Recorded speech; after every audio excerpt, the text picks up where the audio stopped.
నమస్తే. అనురాధారావు, బాలల హక్కుల సంఘం ప్రెసిడెంట్. పెరుగుతున్న పిల్లలకు కావాల్సిన క్యాలరీస్ ఏంటి, కావాల్సిన ఆహార పదార్థాలు ఏంటి, వాళ్ళకు ఏ ఆహారాన్ని అందిస్తే ఎక్కువగా క్యాలరీస్ అందుతాయి.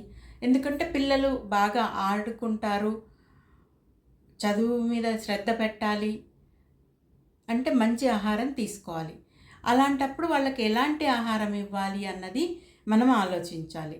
ఇక్కడ ప్రభుత్వ పాఠశాలలో ఇస్తున్న అంటే పేపర్ పైన ఉన్న లెక్కల ప్రకారం చూస్తే 6 నుంచి 10 సంవత్సరాలంటే ఫస్ట్ క్లాస్ నుంచి 5th క్లాస్కి 450 క్యాలరీస్ మధ్యాహ్న భోజన పథకంలో అందుతుంది అనేసి అంటున్నారు.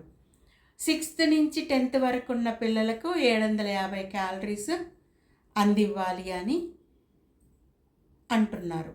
అంటే 11 నుంచి 15 సంవత్సరాల పిల్లలకు. నార్మల్గా పిల్లలకి 2000 క్యాలరీస్ రోజుకి అవసరం, నార్మల్ పిల్లలకి. అదే కొంచెం ఎక్కువ యాక్టివ్ ఉండి అంటే ఎక్కువ స్పోర్ట్స్లో ఇతర యాక్టివిటీస్లో పార్టిసిపేట్ చేసే పిల్లలకు ఇంకొంచెం ఎక్కువ క్యాలరీస్ అవసరం, ఎందుకంటే బర్న్ అయిపోతుంటాయి అవి. అమ్మాయిలను చూసుకున్నట్లయితే 11 నుంచి 15 సంవత్సరాల అమ్మాయిలకు 2200 క్యాలరీస్ అవసరం నార్మల్గా. వాళ్ళు అదే ఇంకా స్పోర్ట్స్లో ఇతర యాక్టివిటీస్లో ఉన్నట్లయితే ఇంకొంచెం ఎక్కువ కావాలి. మనం 100 గ్రాముల బాయిల్డ్ ఎగ్ అందచేయాలి అనుకుంటే 155 క్యాలరీస్ అందుతుంది పిల్లలకు. 100 గ్రాముల చికెన్ అందించినప్పుడు 239 క్యాలరీస్ అందుతాయి. అదే 100 గ్రాముల మటన్ అందిస్తే 294 క్యాలరీస్ వాళ్ళకు వస్తుంది. మరి 100 గ్రాములు ఇస్తున్నారా ఈ ప్రభుత్వ భోజన పథకంలో? అది మనం చూడాల్సిన విషయం. అట్లాగే పప్పు ధాన్యాలను చూసుకున్నట్లయితే శనగపప్పు 100 గ్రామ్స్ అందిస్తే 440 క్యాలరీస్ అందుతాయి. అంటే రిచ్ ఫుడ్ అన్నమాట ఇది శనగపప్పు. దాంతో దాల్ కానీ ఇంకేదైనా సాంబార్ కానీ ఏదైనా ఇవ్వచ్చు. అట్లాగే కందిపప్పు చూసుకున్నట్లయితే 318 క్యాలరీస్ వస్తాయి 100 గ్రాముల పప్పు తీసుకున్నట్లయితే. 100 గ్రాముల పెసరపప్పు ఇచ్చినట్లయితే 147 క్యాలరీస్ అందుతాయి.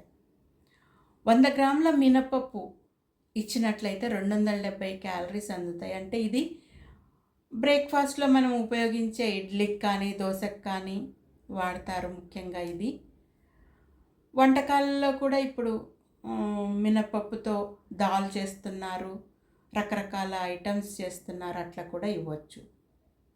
మరి ప్రభుత్వ పథకంలో అంటే మధ్యాహ్న భోజన పథకంలో 450 క్యాలరీస్ ఇవ్వాలంటే వాళ్ళు ఇస్తున్న ఆహారాన్ని మాడిఫై చేయాలి.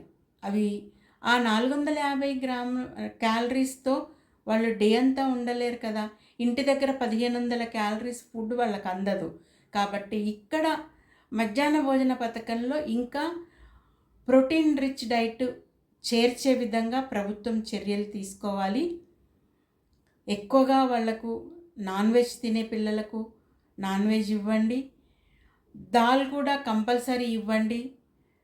మంచి దాల్, తర్వాత బాయిల్డ్ ఎగ్ రోజు అందే విధంగా చూడండి. ఎందుకంటే వాళ్ళు ఇంటి దగ్గర తీసుకోలేక ఇక్కడ మధ్యాహ్న భోజనంలో తినటానికి చాలామంది పిల్లలు ప్రభుత్వ పాఠశాలకు వస్తున్నారు. కానీ ఇక్కడ నాణ్యమైన భోజనం దొరకట్లేదు అని కొన్ని వాదనలు వస్తున్నాయి. వాటిని ఇమీడియట్గా మార్చి పిల్లలకు మంచి ఆహారాన్ని అందించే విధంగా, మంచి క్యాలరీస్ అందించే విధంగా, రోజు ఒక ఫ్రూట్ ఉండే విధంగా చూసుకోవాలని ప్రభుత్వానికి బాలల హక్కుల సంఘం మనవి చేస్తుంది. నమస్తే.